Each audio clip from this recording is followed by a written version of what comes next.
Okay, so I had all this stuff to say, and then I was going to say, and I thought about it, and it's like now it's gone, and it'll probably come out when you're saying things. I'll have my thoughts will pop back out, so that'll interfere. But I just want to say, I enjoy talking with you. I don't think that it's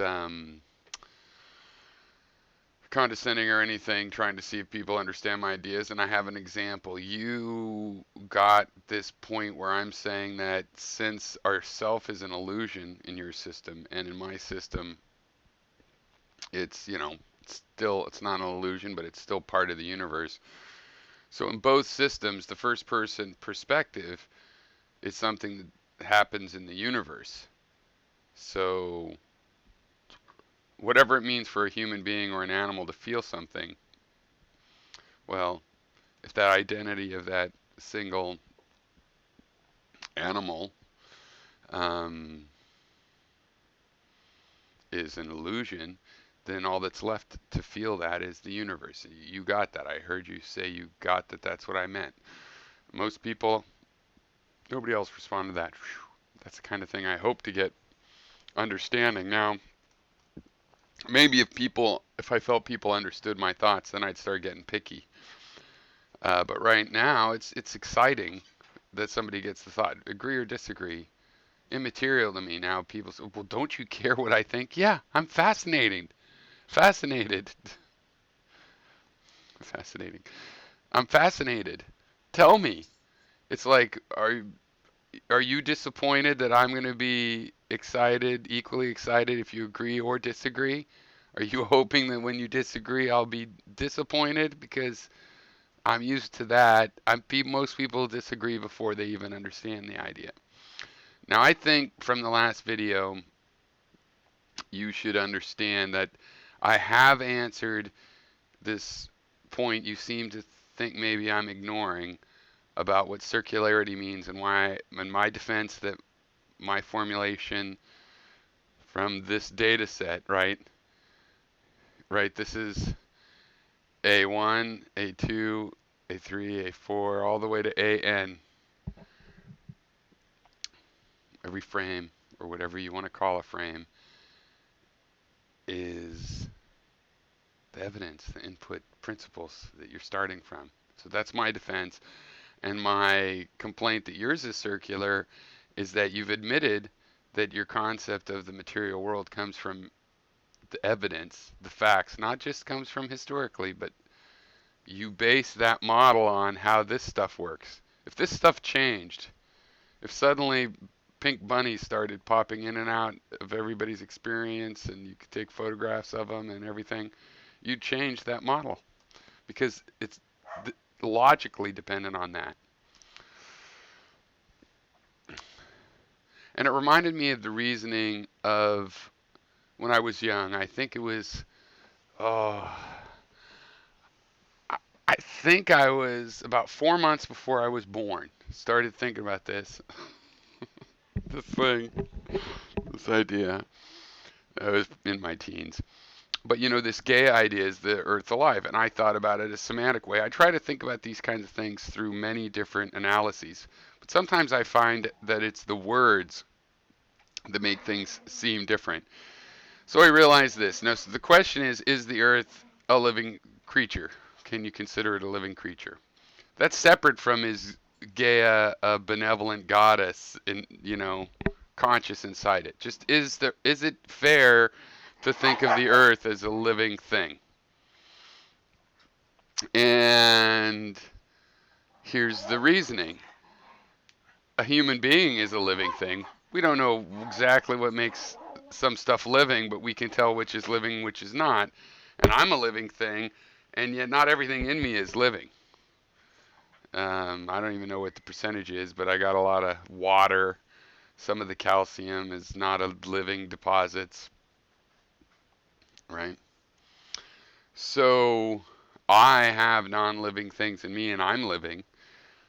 But since I'm a colony of living things, I'm a living thing.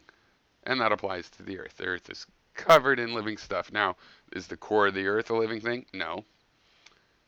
But does it have to be? I mean, my water, my calcium, those aren't living things. They're just a part of me. It's like the core of the Earth. The surface, however, is covered with a shit ton of life. So it looks like a living thing, just as a semantic exercise. All right, so we both agreed we get to bring in metaphors. All right, so let's start you up here. Clearer debate. It's really confusing when you're showing I'm my saying video, that you're showing not me, and I'm making like, is that logical me live inferences. now or It happens to be live at the other historical, but that's time? also the direction that logical argument takes. Right. But that's as a technical phrase, that's as meaningless as I accuse you of saying. Log- I, I've worked historically. It works historically this way, so it's logically true. Okay, that sentence is wrong, and that is my expression of your position. Okay, as a technical phrase upon the fact that I'm it's going history, back. granted.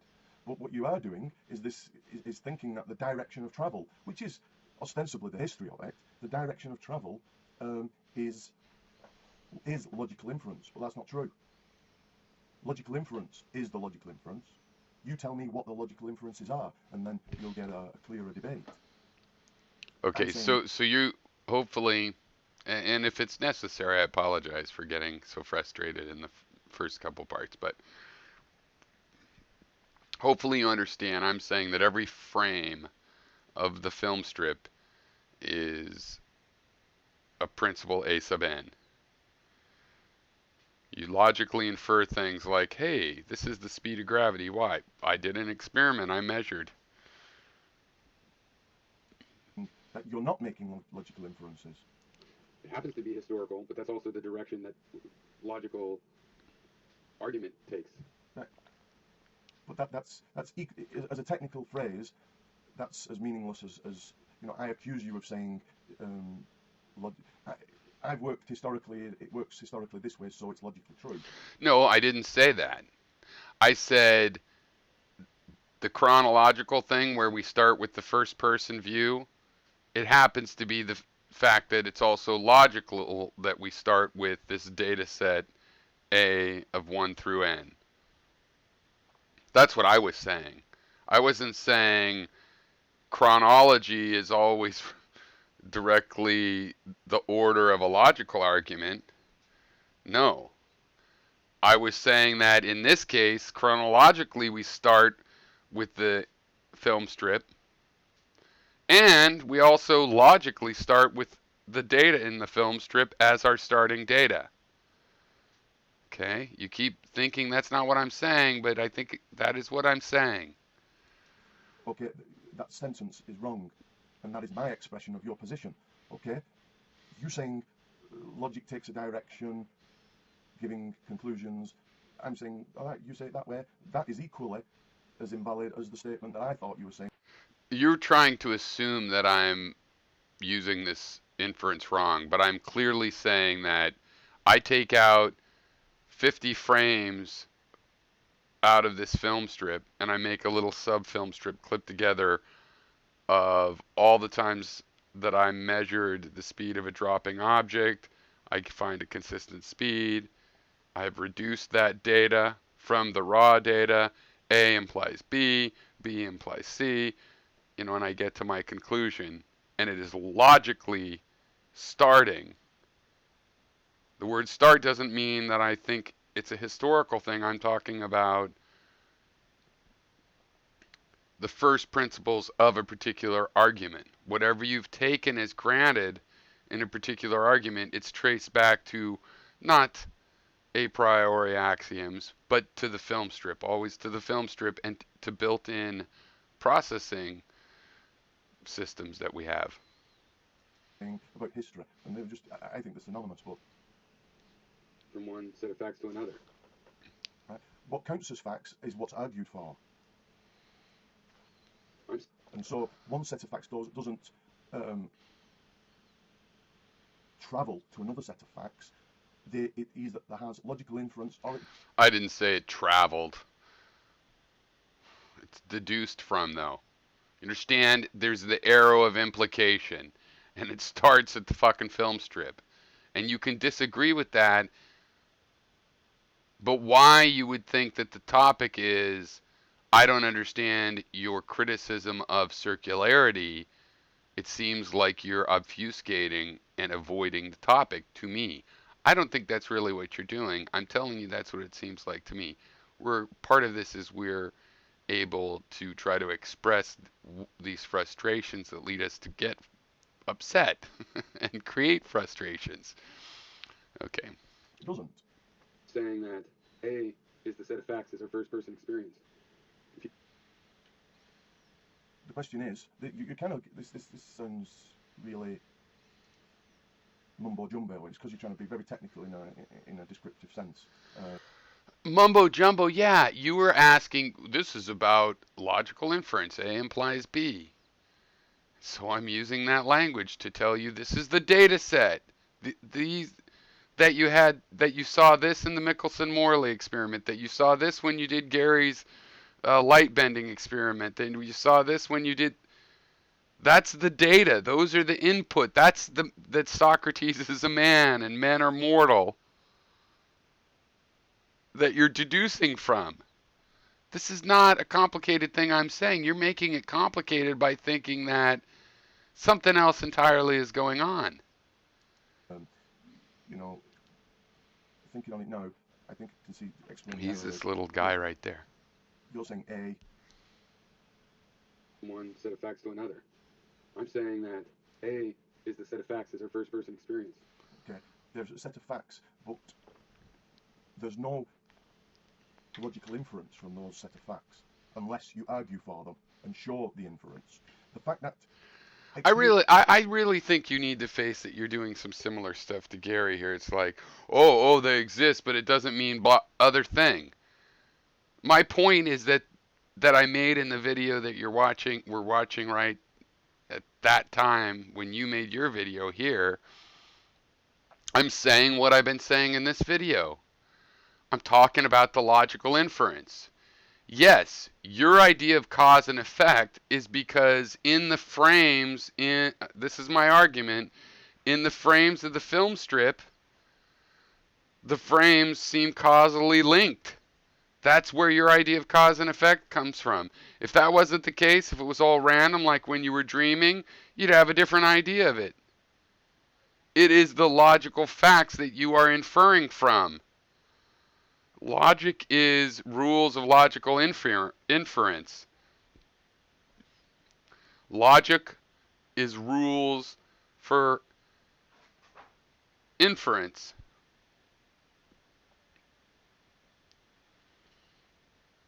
The inference starts with the film strip data. There is no other data. If you think there is other data, you should put it on the table. Because I've already argued, and perhaps you want to deny, that even if there's such a thing as an a priori truth, if you were in a coma your whole life, you wouldn't have heard about it, you wouldn't be talking about it, you wouldn't be taking it as a given. You have derived this law of causal inference from the film strip and the patterns in the film strip and the fact that adjacent frames bear causal similarities. Experience in itself is not part of the argument. We have experiences, then we get formal. And we state our axioms as self-evident truths, whether they come from experience or not. See, that's what we're debating. I would like you to please try to understand, and I would like to help you understand that this is what I'm denying and what we're debating. You said we assume our self-evident truths. I don't. I think the idea of a self-evident truth is an abysmal affront to the concept of knowledge itself. It's ridiculous. Self-evident truths are so unsatisfactory that I've spent decades of my life thinking over other ways to look at things. And what I came up with is a perception-based data processing model. I don't believe there are self-proving truths. I think that's a fantasy. But I do think there's a self-proving stream of things that seem to be happening. It looks like we have will. Maybe the will's an illusion. It looks like there's color. Oh, I guess color we made up. There's really just energy and photons. But it looks like a lot of things. It's definitely happening. And it's the only data we get. The red Corvette might not really be red in the sense that red is in our brain. We interpret certain energy photons as red. Other animals, it might be a different color or just a shade of gray.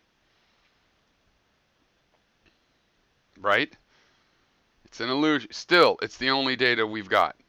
When we see the Ferrari, it's red. When we see the Apple, it's red. See the fire engine, it's red. That's the data. So when I say the fire engines are red, it's because a lot of fire engines are red. Some fire engines are yellow, red and yellow. And you'll go, that makes sense if you've seen a lot of red and yellow. And you're up here, data. When I say most fire engines in the United States are red or yellow, I'm drawing that conclusion up here. Red fire engine, red fire engine, red fire engine. No blue fire engines, all red and yellow. And I'm going, fire engines, look, they're red and yellow generally. Right? A logical inference. Later on, once I figured out that they're red and yellow, I can't just say, oh, it's a part of nature. I derived the red and yellowness of fire engines from a self-proving truth about fire engines. No, you didn't. You just looked at a bunch of fucking pictures of fire engines. Ooh, I'm getting excited again. Thanks. You get them down there, and then we begin with premises also, and we show inferences amongst the premises, and that's the way it works. Look, if I'm pissing you off, this might be a good time. I'm trying to talk to you on Skype about this. I think, there's a lot of online teaching. I was thinking that because you mentioned some stuff recently on your videos that made me think, you know what, maybe I can help you out with an idea of what to do with some of your time. Online teaching. You talked about wanting to be a teacher, but then you realize what being a teacher, in the school, institutionalized teaching is. Online teaching is a huge thing. You should keep your eye on places like Khan Academy, where this guy started on YouTube, and now he teaches a bunch of video, hires programmers. They have a huge grant, and they're not the only one. Online teaching, because dude, you would be a good online math and logic teacher. And I also wanted to propose if you and I could collaborate maybe on some like math toys, websites that would be a math toy, just to make it real general. In other words, I like you. Um, I feel compelled to say that since you're pissing me off, and other than right now, I'm probably not showing that I like you. But it's a totally reasonable level of being pissed off by not figuring out why the person's not getting the obvious thing I told them. Yeah, got to have a sense of humor about it. That's what I think. Okay, here we go. It's going to take forever. If you cut a bunch of lumber, you draw a bookcase, you cut a bunch of lumber, your confidence that can be assembled into a bookcase is based on the set of information that you have about how construction works, how the fasteners will work. Well, it's not based. It's if we're talking formally, as I am, when you accuse circularness and I try to demonstrate not circularness and potential circularity in the Descartes, yeah, this is very technical, and so this notion of the table and the wood and I have these notions and I have the set of facts and blah blah blah. Formally, if I want to argue that make an argument that this wood can be transformed into a table, then I state my axioms, I make premises, and I show my inferences. And the obligation is for somebody who wants to challenge that to say that premise doesn't hold.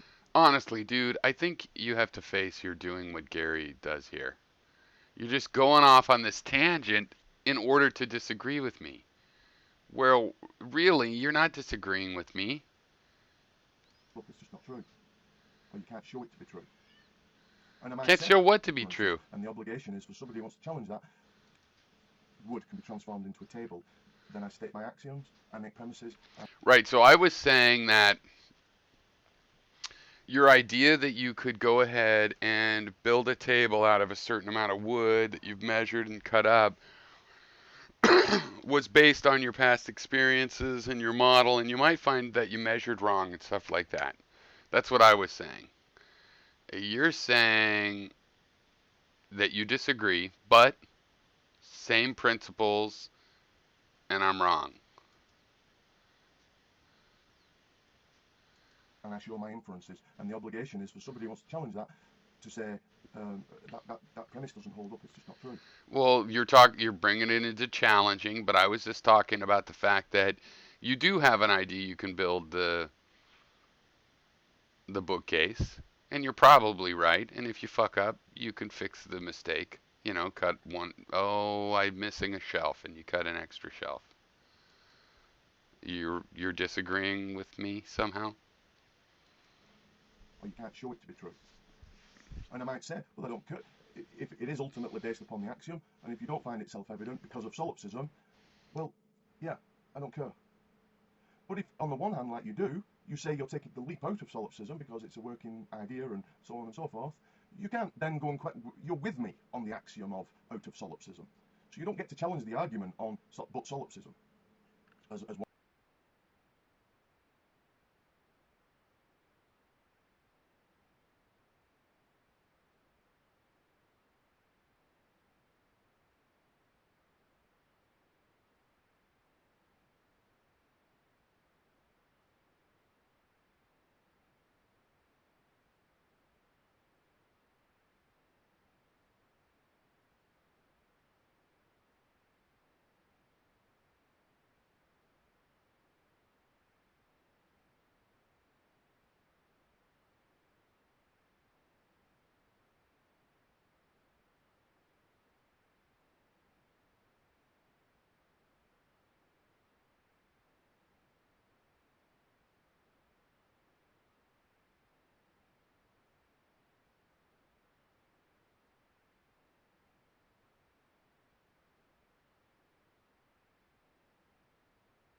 one of the underpinning questions, the questioning of experience or something. And also on the measurement, the experience of looking at the measuring tape. It's true. These experiences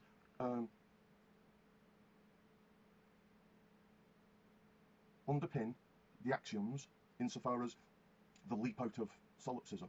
Once I've leapt out, the question of circularity, if I'm being circular, is for you to show that P1 is the conclusion is P1 and it's there as one of the premises. Yeah?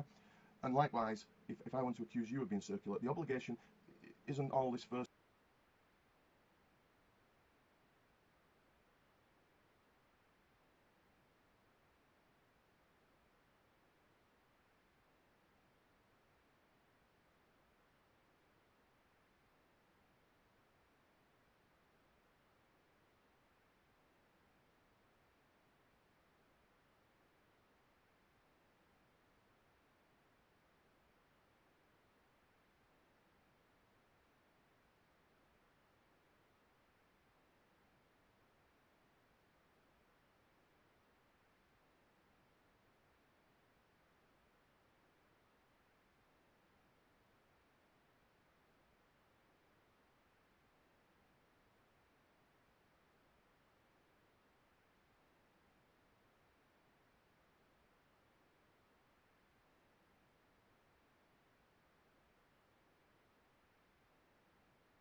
first-person experience. Experience has nothing to do with the argument. Yeah, the argument is formal and is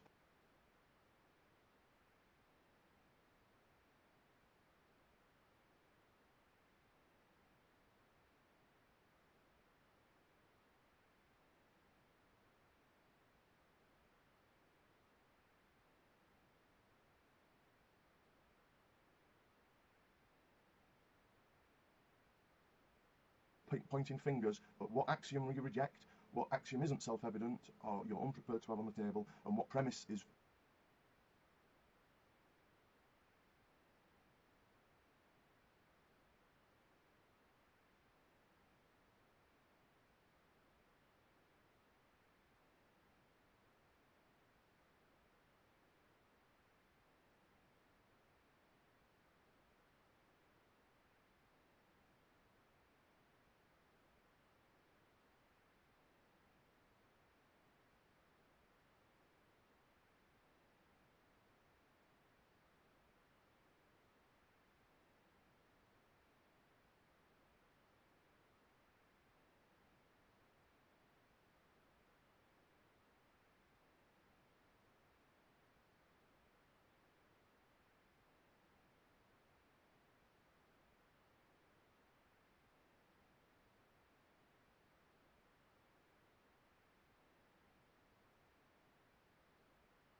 actually false, even within the axioms. Yeah. That's the complete set that you make the deduction that it will be possible to build the bookcase. No, you've shown no deduction there. You've given a touchy-feely.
Intuitive explanation, but it's just not holding up against the level of technical criticism that I'm trying to put forward here.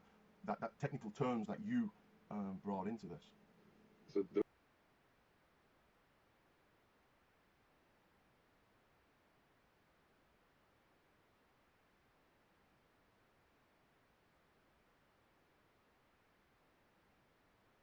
those are the principal facts, the antecedents, from which you derive your theory of how the mechanical universe works. I don't derive them. I state things axiomatically from. See, so that's just you state them axiomatically. This is the part we're disagreeing about. You can characterize it that way, but you could just as easily say that you channeled it from a spirit. If you can't prove it to me with evidence, then you can't expect me to accept it. You can only prove things from evidence that happens in your film strip. From that. Yeah. Not derived in the technical sense of the word. Yeah. That deriving meaning anything to do with logic. Yeah. There are my motivations to I cannot derive from experience these things. If you were a scientist and you were in a lab performing experiments, you would be watching them, you would be measuring, taking photographs, all sorts of readings, and you'd be looking at the readings. And if nobody ever looked at the readings, it would be just like the experiment wasn't done. You have to look at them. You have to incorporate the images of doing the experiment, they come into the film strip, and then you have access to make your scientific theory. That's what I'm proposing. That obviously is the case. That's where the data comes from. You're trying to make an argument that somehow you can get the information from the data and then invalidate the data. It's like, I'm using this data, I've got a statistic and a model for it, and I'm going to use that model to say the data I built it from is invalid. And you don't see why I'm calling you. I mean, I understand you could have a defense against this, but first you have to understand why I'm saying that's circular. And it's not to make it look like you're being circular, it's because it seems circular to me, and we're talking about this subject, and it seems circular to me. Because of solipsism, right? So that's that point there. We're agreed on that, right? So you entertaining the notion that I do is just not true. Yeah. And it's going to be like that forever, that the derivation goes in that direction. I think you often misunderstand what I'm claiming. Like when you call me condescending and I say, hey, your style, how you said it works, is just as condescending, I'm not calling you condescending. I'm saying you shouldn't call me condescending. Look, it's on you too. You could be called condescending. We could both be called condescending for perfectly natural parts of the conversation, because you could always call someone condescending that has an opinion. Why should you have an opinion? That's condescending. What, you're some expert? That's always possible, 100% of the time. And arguments that you could put on someone 100% of the time basically don't need to be made. There's no derivation there. Yeah? We experience, it's a fact. I make my axioms. I am challenging you that when a scientist does a brand new experiment, that they actually perform it, they actually look at it, and it always ends up in here. And the books that they have and the computer disks, that if nobody ever saw the computer disk and it got missing and it wasn't in here, then you couldn't do scientific results with it. And it is undeniable that the data they're making the scientific theory from comes from here. And there is no other place. And you can fool yourself saying, oh, I don't need this, I've got self-proving. That's for you. It's kind of like things in any text of something you decide to believe because you wanna. I would say showing you an image. If I say, hey, you know what, apples are red, some are green. And you're like, no way. And I show you. I said, I've seen images. I go get the apples that I remember looked green to me and the ones that looked red. And I said, look, red and green. And the other guy goes, oh, red and green. And there's all kinds of weird things. Maybe he sees green and he calls green red. And I call red green. And who knows? There's various kinds of patterns that could work out. But guess what? He'll go, oh, yeah, two different colors. And that one's green, that one's red. Thank you. You had images, then you helped me produce images, so then I had the images, boom, then I saw the point. That's how all science, all knowledge works. I mean, it's not clear what you're even arguing for if you're not going to understand that a big part of my objection is I don't believe in self-evident truths. I don't believe there is any such thing. Yes, I know there's a convention for people to behave as though there was, but there's also a long tradition of people that said that's bullshit and I'm not going to. And that's part of the tradition I'm from. I make my premises. What's your point?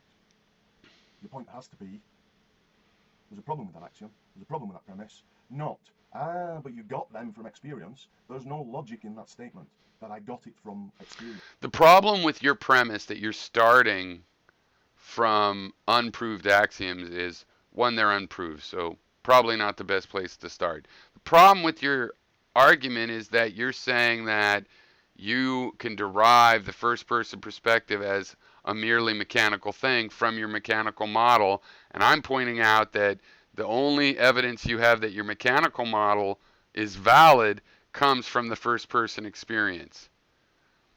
Your third if this isn't reliable, then your model is also not reliable. If you're saying this is totally reliable, then this data must exist. It can't not exist. That there's no law of specialness about in logic, no logical law that places weight on experience. No, And but there isn't science and in actual philosophy, and maybe that's a problem of logic. Logic probably should say something about experiences, or maybe it's not about cognition. Holy fuck. It's about here. to I cannot derive from experience these things because of solipsism, right? So that's that point there. We're agreed on that. No, what you also misunderstand is I say that this means we're limited in a world of information. You're saying we can't, because of solipsism, I can't know there's an external thing. But I'm saying we know there's the information. I've said this many times. Here's a functional equivalence. The information comes from a computer. It comes from the dream of a god. It comes from a mechanical universe. Whatever, our logical inferences are between this frame and this frame. One frame shows a glass that has slipped from my hand just a moment after it slipped from my hand, and the next one shows it crashing onto the rug. Right? So you've entertaining the notion that I do is just not true. Yeah. And it's going to be like that forever, that the derivation goes in that direction. There's no derivation there. Okay, that's too far back. View is the axioms have no justification. You have to. That's right. Well, the axioms stand as self-evident or not. That's all you say. Yeah, well, not.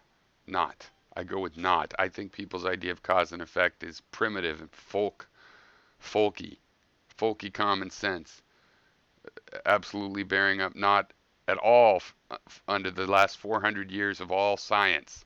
Even the scientific methods that were in error and we had to improve them, they had no room for these old ideas of cause and effect. So they're not. If you have no proof demonstration for your idea, then no, you can't. That's not a good starting point. That's not good data to start your reduction from. There has to be one. Axioms are self-evident, right? And the only axioms No, they're not. that I think They're I just stand called on, that. that anybody might want to challenge as not self-evident are the ones which would suggest solipsism as a risk. And I go, yeah, that's right. They're only self-evident if you agree not to be solipsistic. But my argument stands. It's not circular. There's no inference, and there's blah blah blah blah blah. All that's said. Assume then. No, it's circular because you admit you take data from your first person experience.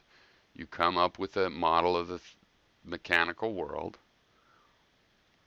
and then you use the mechanical world to argue the first person experience doesn't exist, isn't valuable, isn't reliable, entirely a will-less phenomena that's just determinist, nothing like what it seems.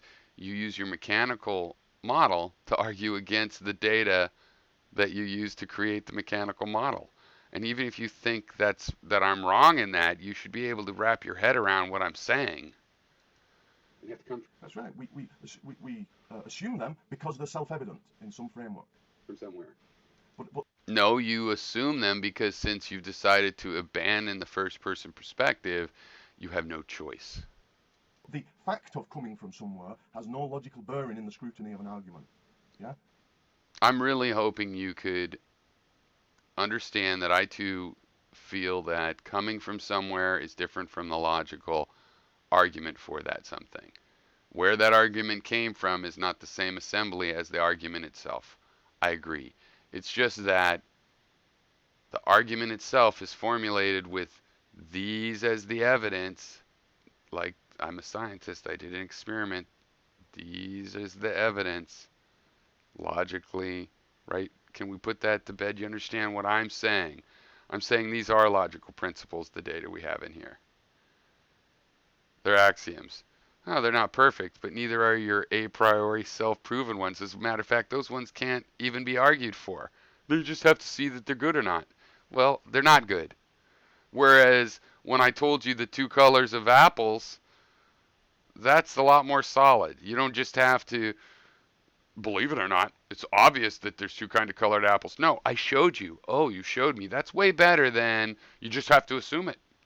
I don't have to assume it. And I've been trained in this kind of logic, and I've got trained in why I think it's got a bunch of mistakes. It's still useful. Newtonian mechanics, all kinds of things are still useful. But it does not control how logic really works. That's obvious because logic starts from organic imagery that we get because we're brains. That's how it starts. And it ends that way too. You show me an example concretely of this. Yeah? This what? The I don't know. where they came from might be part of why you reject it as not self-evident. But that's the technical language that ought to be used, not this travelling coming from blah blah blah. You say, and I almost forget where we're at now with like. By the way, I was taught other forms of logic, probabilistic logic and fuzzy logic and modal logic, various kinds of logics that are different from this assumption that they're axioms. In my philosophy education, why there were professors on both sides of these issues. I had Paul Feyerabend. He was a kind of an anarchist. He certainly was not on your side. So this is how we should talk about it. No, we should talk about a lot of issues that are interesting and still are very open in many respects. Even though people have been able to agree on what the differences are between different people on them, the differences remain. Who's criticising who? Yeah, we're arguing about what the process is. So there's no actual thing on the table here. It's just a dispute over interpreting what's going on and the language is that's being used technically. The idea that they're self-proving, they aren't. Nobody said that they're self-proving.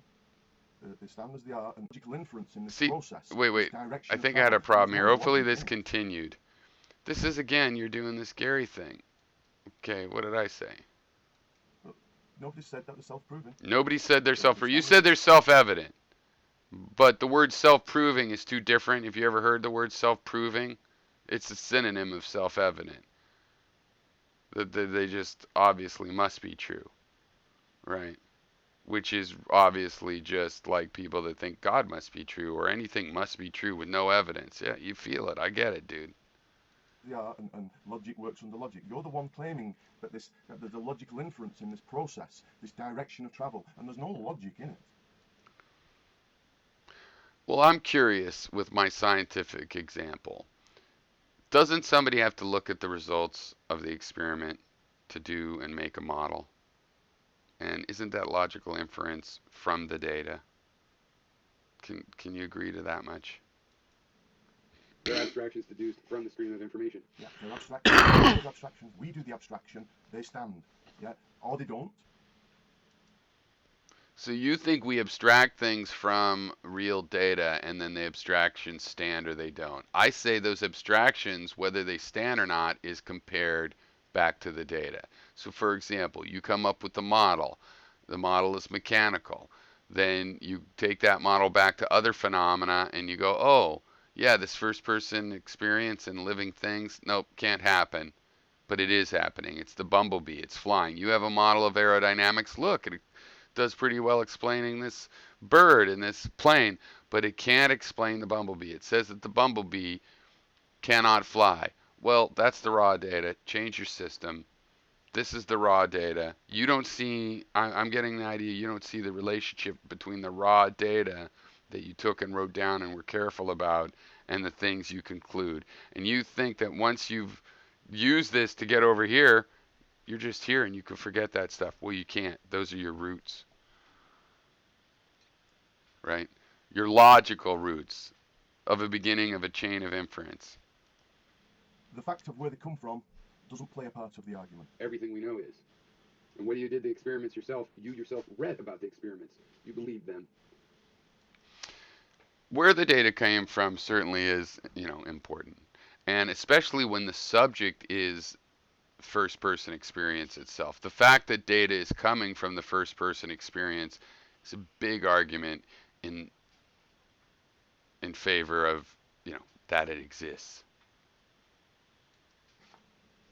Yeah, but I can also do them. I think that's about enough. The point stands is, yeah, this is true, it comes from experiments and so on and so forth, but it will, the fact of come from, of travelled from, what went first, what went second, what came third, what came after. See, I don't think you're thinking this true. You admit it comes from experiments, and so we're talking about the data from experiments. And when you see a scientific conclusion, hey, the guy concluded it. I don't need to see the data. But science actually works on show me the data. I'm going to try to reproduce the data, the data, the data, the data. What came further along the journey, yeah, there's no part in my logical, technical argument. Yeah? And if you want to accuse circularity, you show it in the technical argument sense. I have. If you want to say I'm wrong, tell me what axiom's wrong, tell me what premise is wrong. Your axiom that you can disconnect your third person mechanical model from the data you use to create it, and then derive the data that you used to create it, and not only that, but you derive that it can't exist. That's circular. Soundness has just come to me. Validity, not correctness, I was nearly there. Soundness of the argument, where is it? Soundness, yeah? First you check its structure and its validity, and then the asking of whether I thought you the meant. premise is correct is soundness of I thought you'd been going for completion. the argument, wherein you have two criteria: for it to be valid, check, and true. The premises are true. Okay, all right. Right. But you just assume the premises are true, right? Isn't that how logic, you've been lecturing me that in logic, you just assume the premises are true? Makes it a lot easier. Now, I know you know this. And this is, I'm saying you've worked with ideas intuitively, and there's holes in those ideas. In this case, your notions of circularity was just wrong because you weren't arguing technically. I wonder if you still think that.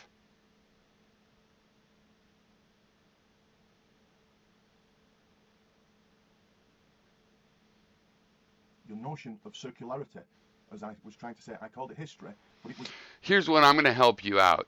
You're wrong on what you think my notion of circularity is. You've totally got the wrong end of the stick. That's not what my notion of circularity is. I have a very conventional idea of what logical circularity is. So I'm helping you out that you are way off the wrong trail there, because I don't even know what you think my notion was. As you mentioned, we've been talking loosely a lot of different things. Who knows what thing you took to say, oh, well, that must be his. No. The circularity is exactly what I'm trying to solve. Because circularity and infinite regress, both related, both plague third person mechanical viewpoints, but not this one. This one works better. And you can use this to build that third person point, and you get to go to the moon and everything else still. But you don't get to say, this doesn't count, this isn't real, where I get the data isn't a part of reality. When the subject is, hey, what is this thing you're getting data from? It doesn't exist, but I've got the results of it. You can't do that logically. That's a logical thing you can't do. And I did use this word. It was about the journey and the travel back to the starting place. Yeah? Right. And the criticism was that that's an invalid notion of circularity. Yeah, as a young child, you traveled from just blurry subjectivity into having a concept of how the world works. Then you jettison all of that because that's just history to you. To me, it's the principles that justified your belief. Maybe it didn't justify it so well, so you jettison it, and then you're building something back up to the top, just like your little picture. In terms of logical argument, getting back here, right? That was the criticism at this point. This whole video has been about this one point. That middle video and the 3 videos I did with the layering, this explains our differences here. You are saying I'm starting at the top and I'm digging down into individuality, and the fact that I can't explain it, I know it's going to be explained. Why? Because I'm starting with the system where everything can be explained mechanically in this concept of mechanical, so I know eventually that'll be one of the things. The problem is that we know you actually believe the system you believe in because of this data, not because you had an experience that made you have a random idea that's just unrelated to the data. No, because of you saw certain kinds of cause and effect, you have a certain idea of cause and effect. You saw certain kinds of food and survival techniques, and so those are the ideas you have about food and survival techniques. You saw a cartoon of a unicorn, and so you have an idea of cartoon unicorns. I'll let you finish. I mean, it's on purpose. Right, this is the criticism. You accused circularity. I said there's no That's circularity right. in. Let's zero in on the The only circularity. way you You get to say show me. circularity is to say when I say as axiom, say determinism, axiom 1, axiom 2, almost an equivalence, mechanistic. Right, and so the thing I'm showing you that you have circularity on is your dismissal of the reality of the first person perspective as primary, as the principles in the argument, the start of the argument, the actual data that we rely on to start our truth chain. You're self-evident, you just got to assume it to be true. That's not good enough for truth. But evidence is good enough for truth. You know, Not and absolute my truth, but I'm a relativist. I'm a skeptic. Not absolute truth, but compelling demonstration type truth. say P1 only first, third persons. Yeah, you agree structurally that from these axioms there's only third persons. You've said that. No. You can question them. That's fine. The only third persons. P2. I don't know. Oh, I see. Okay, you're If you want saying there's argument only third particularly, persons. Yeah. saying Well, I think I argument, have said this. I have shown this. but right, 40 minutes is a long video reply, longer than I thought it would be. So there's plenty. I think I have shown that. I just didn't draw it on a board. I think I have told you exactly the logical structure of both my defense that I'm not being circular and my comment that you are. But anyway, cheers. Thanks for having the conversation. This also was a long video. This one's 53 and the other two were, I don't know, 20 each. So this is an hour and a half. All right. Probably not good to stop and reply on this one. To this one, I mean. All right. Cheers.